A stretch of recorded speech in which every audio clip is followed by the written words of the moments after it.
जहां भारत की जमीन खत्म होती है और अनंत समुद्र शुरू होता है।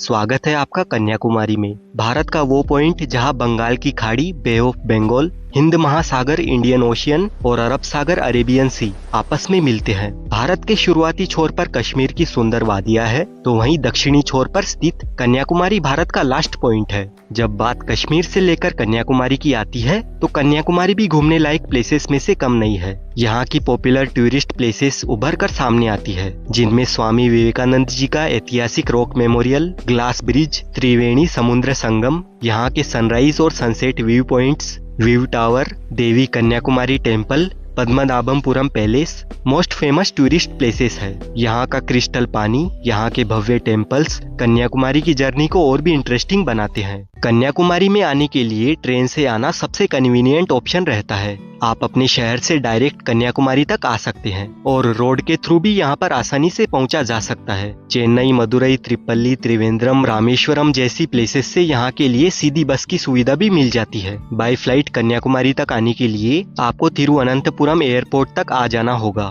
रामेश्वरम से कन्याकुमारी 300 किलोमीटर की दूरी पर है, वही तिरुवनंतपुरम से 90 किलोमीटर की दूरी पर है। इसके अलावा आप कार या टैक्सी से भी कन्याकुमारी आसानी से पहुंच सकते हैं। कन्याकुमारी रेलवे स्टेशन देश के सभी प्रमुख रेलवे स्टेशनों से वेल कनेक्टेड है। अगर फिर भी आपकी ट्रेन यहाँ तक नहीं आती है तो आप नागरकोविल जंक्शन से भी कन्याकुमारी रेलवे स्टेशन तक आ सकते हैं। नागरकोविल जंक्शन कन्याकुमारी से 17 किलोमीटर की डिस्टेंस पर है, तो आप वहाँ से बस या ऑटो से रिक्शा में पहुँच सकते हैं या इंटरकनेक्टेड ट्रेन से कन्याकुमारी इजीली आ सकते हैं। कन्याकुमारी रेलवे स्टेशन के बाहर ही आपको रुकने के लिए कई होटल्स और लॉज मिल जाते हैं। वहीं अलग अलग फैसिलिटीज के अकॉर्डिंग सी फेस होटल्स भी आपको यहाँ पर मिल जाएंगे। इन होटल्स की रेंज 700 रुपए से स्टार्ट होती है और 1500 रुपए में आपको एक sea facing decent AC room मिल जाएगा। बजट ट्रेवलर्स के लिए यहाँ पर 400 रुपए की स्टार्टिंग से लॉज की सुविधा भी मिल जाती है और ये एसी रूम मुझे पर नाइट के लिए 1000 रुपए में मिला था। यहाँ पर ह्यूमिडिटी यानी उमस बहुत ज्यादा होती है, तो फैन से काम नहीं चलता है और अगर आप यहाँ पर और थोड़ा रिसर्च करोगे तो इससे भी कम में आपको यहाँ पर रूम मिल जाएगा। होटल में चेक इन करने के बाद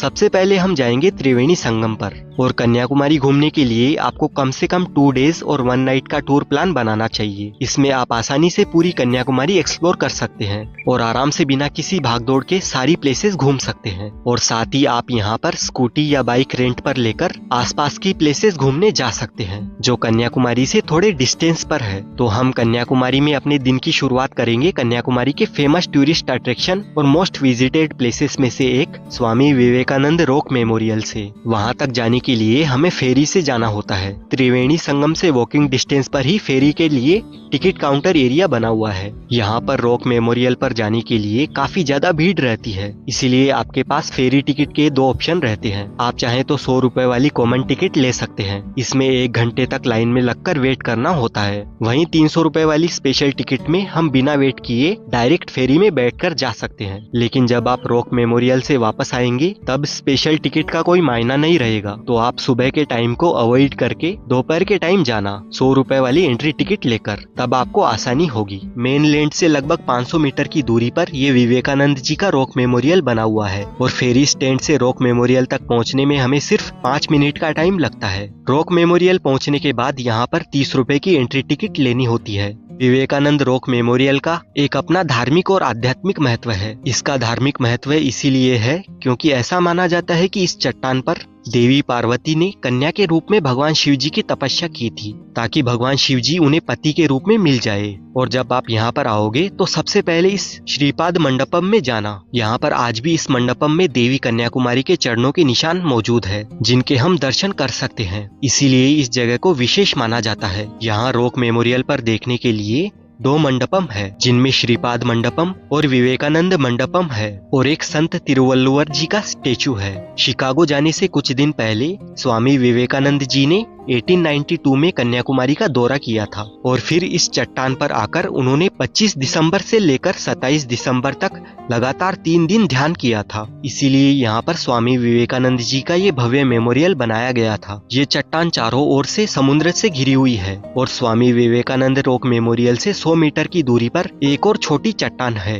उस पर महान तमिल कवि संत तिरुवल्लुवर जी को समर्पित एक बड़ा सा स्टेचू बना हुआ है। ये स्टेचू 133 फीट ऊंचा है, जो देखने में काफी भव्य लगता है। पहले वहाँ तक जाने के लिए उसी फेरी से जाना होता था, लेकिन अब यहाँ पर ये ग्लास ब्रिज बना दिया गया है जिस पर हम चलकर जा सकते हैं। और जब हम इस कांच के ब्रिज पर चलते हैं तो समुद्र की लहरें हमें साफ दिखाई देती है। इस शानदार और यूनिक एक्सपीरियंस को महसूस करना ये वाकई में एक खास पल होता है। और इस ब्रिज की सबसे इंटरेस्टिंग बात तो ये है कि ये ब्रिज अपने इंडिया का पहला समुद्र के ऊपर बना हुआ ग्लास ब्रिज है। यहाँ पर आकर आप तिरुवल्लुवर जी की इस विशाल प्रतिमा को एकदम पास से देख पाएंगे। यहाँ पर घूमने के बाद वापस फेरी से हम जमीन पर आ जाएंगे और फिर जाएंगे देवी कन्याकुमारी के मंदिर में। इस मंदिर को कन्याकुमारी भगवती अम्मन टेम्पल के नाम से भी जाना जाता है। देवी अम्मन को ही पार्वती का स्वरूप माना जाता है। इस मंदिर में सुबह सुबह काफी ज्यादा लोग दर्शन करने के लिए आते हैं, इसीलिए दर्शन करने में आपको करीब 1 से 1.5 घंटे का टाइम लग जाता है। तो आप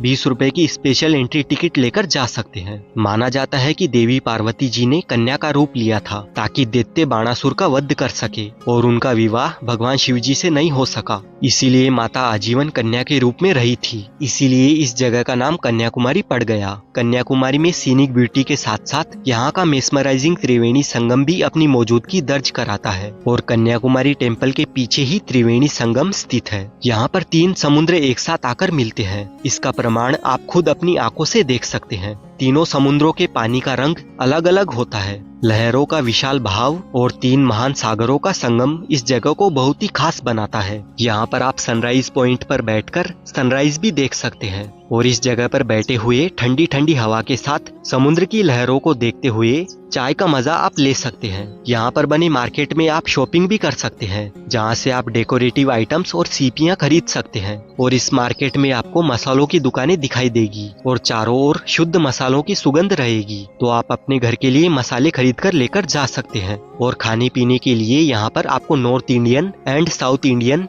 यानी दोनों टाइप का खाना बड़ी ही आसानी से मिल जाएगा। आप अपनी पसंद का खाना यहाँ पर खा सकते हैं। कन्याकुमारी में घूमने लायक जगहों में से नेक्स्ट प्लेस है महात्मा गांधी मंडपम मेमोरियल। महात्मा गांधी मंडपम मेमोरियल त्रिवेणी संगम से जस्ट पास में ही है। ये मंडपम महात्मा गांधी की याद में बनाया गया था। महात्मा गांधी ने 1925 और 1936 में तमिलनाडु के कोस्टल सिटी कन्याकुमारी का दौरा किया था। 1948 में उनकी मृत्यु के बाद उनकी अस्थियों को कलश में रखकर देश के 12 अलग अलग हिस्सों में विसर्जित किया था, जिनमें से एक कन्याकुमारी भी शामिल था। अस्थियों को विसर्जित करने से पहले जनता के अंतिम दर्शन के लिए इसी स्थान पर उन्हें रखा गया था। अस्थियों को जल में प्रवाहित करने के बाद इस मेमोरियल को बनवाया गया था। अब हम आ गए हैं आवर लेडी ऑफ रेमसम चर्च में। ये चर्च कन्याकुमारी में काफी फेमस है और ये एक कैथोलिक चर्च है जो कि मदर मेरी को समर्पित है। 15वीं शताब्दी में बनाया गया ये चर्च गोथिक आर्किटेक्चर का एक परफेक्ट एग्जाम्पल है। आप चाहो तो एक बार इस चर्च को भी विजिट कर सकते हैं। चर्च के पास आप यहाँ पर भी आ सकते हैं और यहाँ पर चलते चलते समुद्र की तेज हवा को महसूस कर सकते हैं।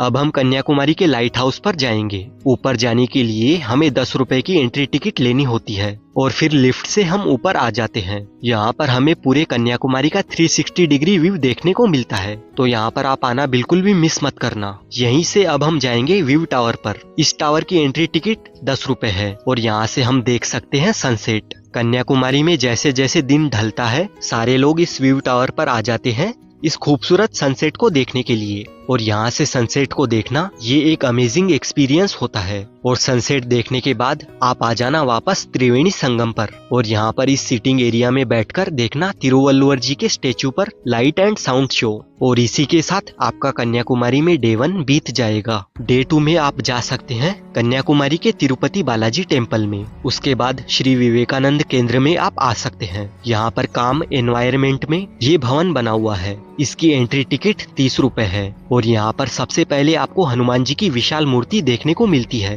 और भवन के अंदर पूरी रामायण को पेंटिंग के द्वारा प्रस्तुत किया गया है। यहाँ से फिर आप चले जाना पद्मनाभपुरम पैलेस में। कन्याकुमारी से 33 किलोमीटर की दूरी पर स्थित ये पैलेस दुनिया के टॉप सबसे बड़े और ऐतिहासिक पैलेसेस में से एक है। उसके बाद आप आ जाना थिरुप्परप्पु फॉल्स पर। ये वाटरफॉल लगभग 50 फीट ऊपर से गिरता है और देखने में काफी शानदार दिखाई देता है। कन्याकुमारी से थिरुप्परप्पु वाटरफॉल 50 किलोमीटर के डिस्टेंस पर है एंड देन उसके बाद आप वट्टाकट्टाई फोर्ट घूमने के लिए आ सकते हैं। ये फोर्ट कन्याकुमारी से सिर्फ 6 किलोमीटर के डिस्टेंस पर है और इसे सर्कल फोर्ट के नाम से भी जाना जाता है। उसके बाद आप चले आना सुचिद्रम श्री थन्नामलयम स्वामी टेम्पल में। ये मंदिर भारत के 108 पवित्र शिव मंदिरों में से एक है। ये मंदिर कन्याकुमारी से 13 किलोमीटर की दूरी पर नागरकोइल में है। इन प्लेसेस को विजिट करने के बाद आप जा सकते हैं संगुथुराई बीच और मुथुर एक्वेडक्ट को देखने के लिए, और आप इन सभी प्लेसेस पर ऑटो से, टैक्सी से या फिर स्कूटी रेंट पर लेकर घूम सकते हैं। कन्याकुमारी दर्शन की इस पूरी ट्रिप को कंप्लीट करने में आपका पर पर्सन 2500 से 3000 तक का खर्चा आ जाएगा। और दोस्तों, यहाँ पर लैंग्वेज को लेकर कोई इश्यू नहीं है, आप आराम से हिंदी में बातचीत कर सकते हैं। आई होप आपको ये वीडियो पसंद आया होगा। अगर आपको वीडियो थोड़ी सी भी अच्छी लगी है तो इसे लाइक करें, शेयर करें और कमेंट करें, और साथ ही चैनल को भी सब्सक्राइब जरूर करें।